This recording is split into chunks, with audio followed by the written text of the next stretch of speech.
Chang, and I'm the CEO from McCann World Group, as well as the author of a book called The Spare Room. I absolutely love the topic that we have today, which is bringing humanity back into leadership. That's exactly why I took a year off to pause and write this book. As you'll see in the subtitle, it's not sexy, but it's exactly what I really want to communicate, which is defining your social legacy to live a more intentional life and to lead with more authentic purpose. It's a lot of words. Let's unpack what they mean. Leading with purpose and authenticity. We hear these words a lot, but I tried to think about simple definitions for each.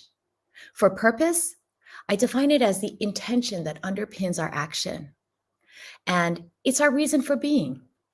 On the other hand, authenticity is the character that underpins our behavior. If a reason for being is our purpose, sincereness of being, consistent sincereness of being, is a definition of authenticity. How do we bring purpose and authenticity to the workplace every day as leaders? It comes down to three simple things: who we are, what we stand for, and how we operate. So let's start with who.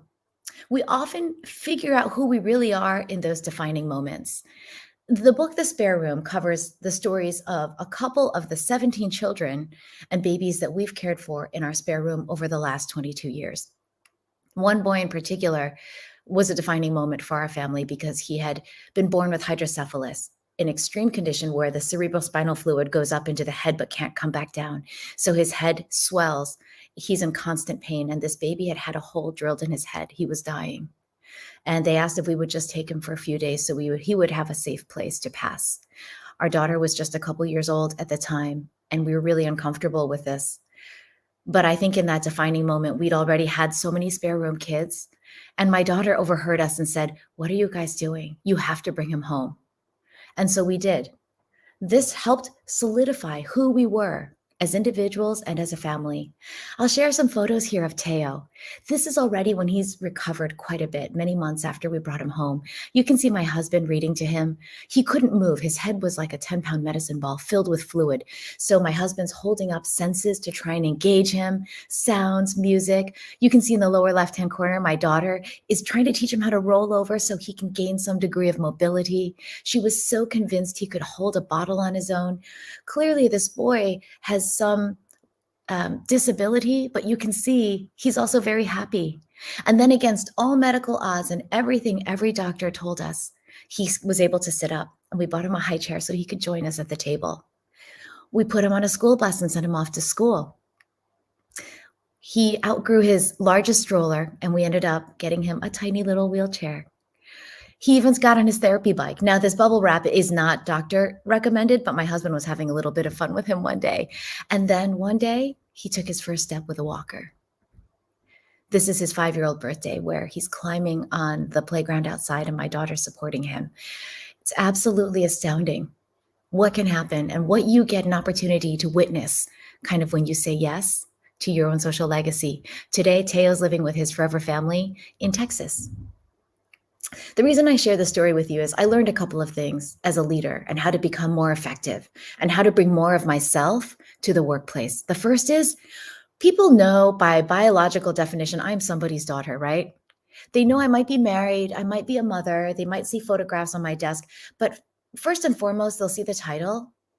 Yet when they see a little bit more of my vulnerability, they see me tired or upset about Teo. When they see him come into the workplace, it breaks down some of those walls and it enables a deeper relationship, a more genuine relationship. And it allows me as a leader to lead more authentically because I'm being more of my whole self. It also gives others permission to live more fully. We might all say, we want you guys to pursue your passions. We want you to pick the big moments in life. Don't miss your son's orchestra concert. But do we really mean it? Do we really give permission for people to leave work for the big moments? When they see that we do, then they can embrace it a little bit more joyfully and with a little less fear.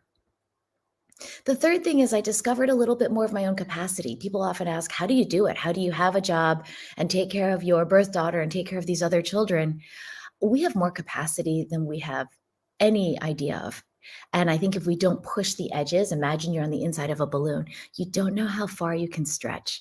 So I would encourage you to stretch the limits a little bit and see what's possible. I think you'll be amazed. Well, okay, that's who we are. The next question is, what do we stand for? How many of you can say in one line right now to your left or to your right, here's what I stand for. Here's my purpose. Here's what I want my life to be all about. Let's talk a little bit about this. This is this concept of social legacy. In the book, it's a really simple framework. It's basically the integration of your offer and your offense. Your offer is that unique combination of characteristics, experience, resources, and uniqueness that defines who you are, what you bring to the table. Your offense is that thing in the world that really speaks to your heart more than anything else, that says, I really want to go do something about that. If you're able to define these two things, the intersection is your own social legacy. Why not purpose? It's such an overarching word. It's not your purpose, but social legacy is more defined, which is legacy means I'm leaving something better than I found it. Social defines the space in which I want to have that influence. So the book, first couple chapters are right here. Stories and then offers, stories, offense, stories, and then the integration of your social legacy. With each of the workbook sort of elements, I did my own, and I'll share them with you here so you can have a sense and start thinking about your own social legacy. I started off with resources. What do I have? I have space. I have my spare room. Our family is unified, and I don't take that for granted. And we love hosting. So we have this sort of gift of hospitality. There's some other things I guess I can define that I bring to the table, characteristic wise. And then there's some sort of business skills that I might be able to leverage. So this is me and my offer. How did I define my offense? Children and young people who are abused, neglected, vulnerable, or marginalized. They just really speak to me. And I cannot walk by when I see somebody in need.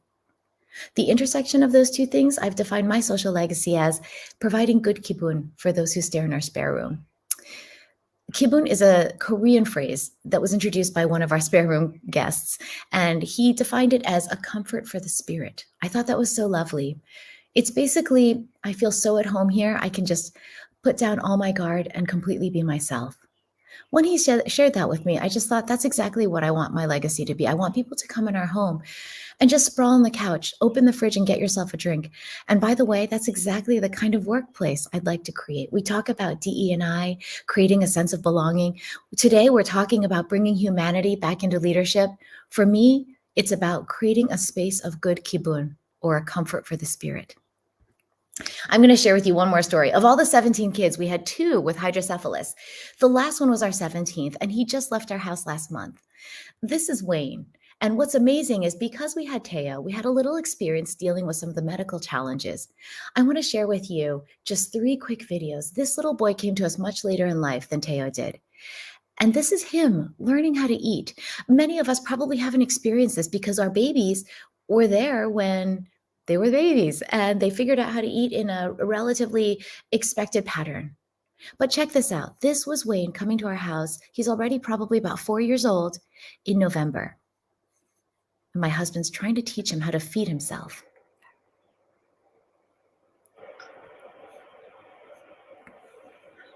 You can see his mouth is moving. You can do it, Wayne. He can't figure out how the hand and the mouth connect. And yet, he's smiling. What are you looking at? It's frustrating, but he's still smiling. Huh? Okay. Oh. And then 1 month later, he's able to hold the food.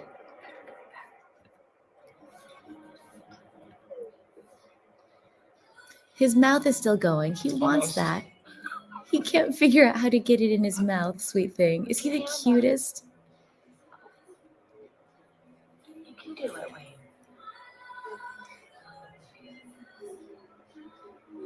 You can hear the Christmas music in the back. And then he kind of gets in his mouth.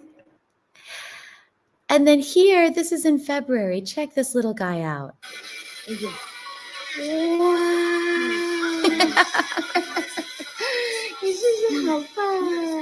I'm saying you are amazing. Why do I share this little snippet with you? Because here's what I'm learning. Giving creates abundance. What a joyful thing to get to be a part of. And the more we give, the more somehow time gives back. We have time to take care of Wayne and to make sure our daughter feels loved and valued and to do our job. It's simply a full, rich life, both at work and at home. The other thing is we're role modeling work-life integration.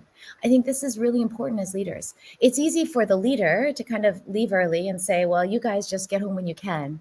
Or the opposite. We work extra late hours and we're like, you guys go home. Neither of those really shows a sense of balance or consistency. So what's great is if we are able to demonstrate work-life integration, we're again giving permission for others to find the same in their own lives. And absolutely, social legacy enriches life. Our life is incredibly full, and we have such a privilege of getting to take care of amazing little kids like Wayne. Okay, so purpose and authenticity.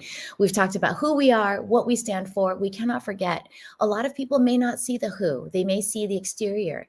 They may not understand what we stand for, or they may not clearly internalize it. But what will they experience? They'll experience how we operate as leaders. So let's talk about the number one word that's important here. To bring humanity into the workplace as leaders, it's all about how we lead with intention. If I want to create good kibun in the workplace, a sense of comfort for the spirit, I have to be intentional. We've set up monthly happy hours, for instance. Takes a little bit of money, takes a little bit of time. We also take the leadership team and we serve the drinks for everybody. We're bringing together people from different agencies who don't naturally always come together or even know each other. This takes a degree of intentionality, setting aside the time, being consistent about it, and doing it on a regular basis so people start to get to know each other and feel comfortable engaging.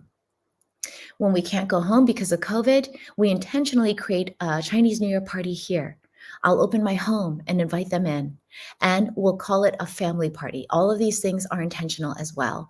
We want people to feel like they're part of our family. If you can't be home with yours, let me be family to you here in Shanghai. And while we're speaking about family, for Children's Day, what a great opportunity to bring in a couple fun things and have people bring their kids to work and be like, this is where mom works, this is where dad works, and really create that sense of familiarity with each other. Like I said, those boundaries come down once we get to know each other as humans, as people. I may know you're a mother, but maybe you annoy me at work. I might know that you're a father, but maybe I didn't know your child has some special needs. When we break down these walls, we see each other as human and we engage so much more productively, effectively, and joyfully. This is my leadership team. Yes, we are doing Dance Marathon. This is, in fact, the first time I've done it. It's not something I have in my home, but this is intentional. When we took some of our teams out, directors and above, for some time together, just bonding, we decided to get a little silly. That requires intentionality, being a little vulnerable, letting people see yourself maybe not so polished or at your best. I'm in the pink, my CFO is right next to me in the black. And again, this lets people see us as real humans. I think bringing humanity into leadership takes that degree of vulnerability, intentionality, willingness to show who you are as your whole self, merging your family life and your professional life together. And it yields results. Guys, this is a great business strategy.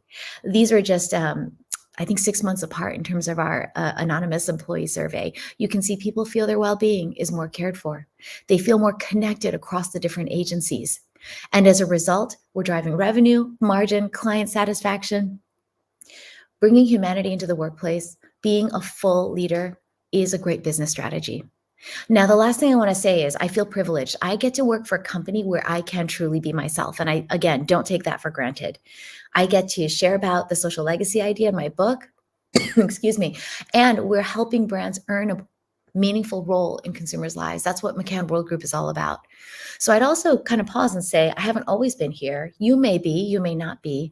It's worth considering what has to be true. So you work at a company that shares your ethos and fully embraces who you are, because that's when you're going to be able to really be the best leader that you can be.